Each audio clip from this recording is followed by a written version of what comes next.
Tá Litir Oscailte seolta chuig buil Ward Fhoras na Gaeilge ag grúpa Gaeilge I méal feriste ag gur arb gan an tugra folklóireachta atá beartaithe ag an Fhoras a cheadú. Tuairisciú Nuacht TG4 a réid, go te beartaithe ag an Fhoras na milliún euro a chathe ar an tugra núseo má áitir ceadú na ranna rialtais ó thua agus ó dheas.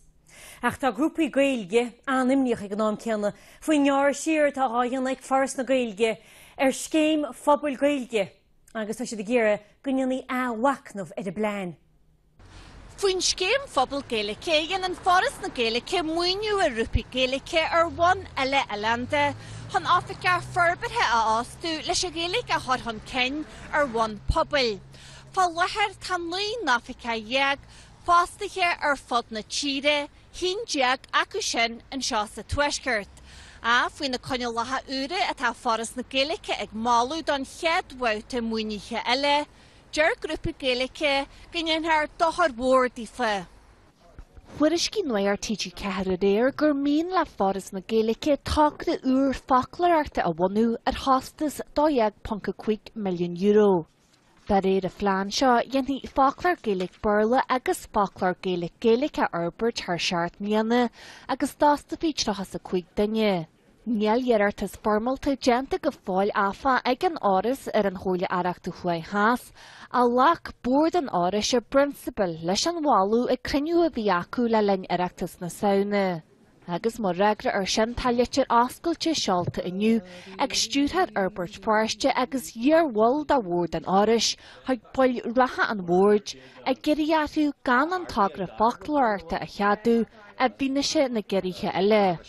Go dé tan folklór seo chuna dhéanú, go amach agus Gaeilge a chur chun cinn an aim té. Caithfidh mé a ran ar a lé mé an rud, bhí mé ar bulla. Hanamhain go bhfuil siad a búnú póstan a móra acadú a leachta. Nach bhfuil a dhéorainn. Má tá sin a dhé deanú na hallscoileanna é, deanú an rialtas é, deanú an rinneidethe sé. Tá airige teannaigh Fhoras na Gaeilge, tá siad a garú siar ar an scéim is éfachtaí atá acu, scéim pobal Gaeilge.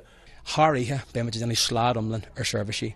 Béfagí forbathe le taithí agus le céiliachtaí ar lor peistela mar go méid a céiliú labre, so be me céiliú seinolalas agus skillana.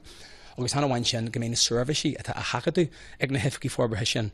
Comainóige, turas géalteachta, rangana, scéimena saoirí, féiltí saoirí agus eile go méid siad ar fád ag amacht háiríthe I Jeremy muoinithe. Now, ní dólam go bhfuil sin an ghlacha. Níor garú an scéim seo ó bhí a sa deichan. Tá muid a géirí agus tá na grúpaí a tá muoinithe fá láthair a géirí go mbeadh ní smó grúpaí an.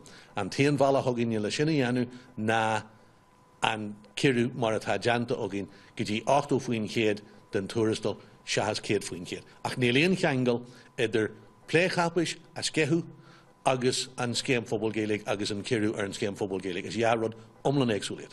Chuig jeadú le bord ratha Fhoras na Gaeilge tíhuastaí dachachas. Aní ní gáalach ar Nuacht TG4 a mol Fhoraiste.